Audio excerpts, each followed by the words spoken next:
As restaurações, né, de dentística, elas foram classificadas por um professor chamado Black. Então a gente tem as classificações de Black, tá? A classificação de Black, ela separa as cavidades, né, ou o tipo de restauração em classe 1, 2, 3, 4 e 5.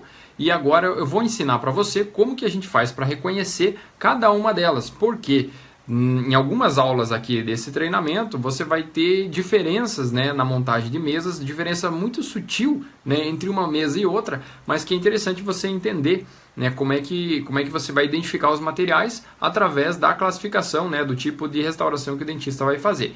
Bom, enfim, a classificação, começando pela classe 1, a classe 1 ela se refere a uma cavidade oclusal, né? Então você vai ter ela em dentes posteriores, nos pré-molares e nos molares, né? Classe 1 você vai ter apenas uma cavidadezinha, né? Uma cavidade pode ser grande ou pode ser pequena, mas uma cavidade de uma face só na oclusal dos dentes. Ela é como você está vendo na imagem, e essa restauração ela não tem necessidade de uso de matriz, nem nada assim nesse sentido.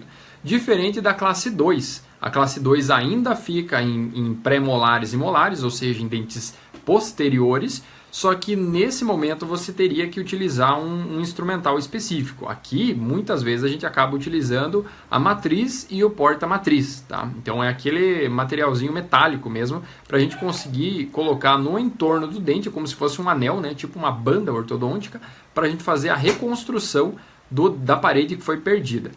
Na sequência a gente tem a classe 3. A classe 3 já é para dentes anteriores, então de canino a canino.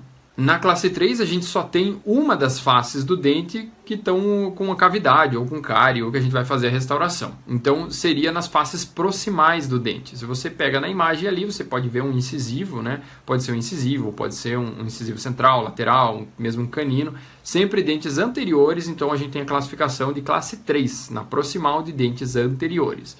Para fazer esse tipo de restauração a gente precisa de outro instrumentalzinho, outro material. Seria a tira de poliéster. Então a gente utiliza a tira de poliéster para confeccionar essa parede proximal entre os dentes anteriores. Na sequência a gente tem a classificação de classe 4. O probleminha ali da classe 4 é que você também vai precisar de usar a tirinha de poliéster, só que precisa um pouco mais de habilidade do dentista, porque precisa ter uma destreza manual ali para fazer a escultura na questão do ângulo do incisivo, por exemplo, que é o dente mais comum de ser quebrado ali nesse sentido. Então, na classe 4 a gente tem aquela, como se fosse um corte ali com faca, né? Então ela fica realmente na lateral, assim, de lado, pegando na diagonal, quebrando essa extremidade do dente. A gente reconstrói ela utilizando uma tirinha de poliéster, né, e fazendo acréscimos de resina. Existem outras técnicas para fazer a restauração nesse sentido, mas não vem ao caso agora, porque seria uma aula apenas aqui de classificação.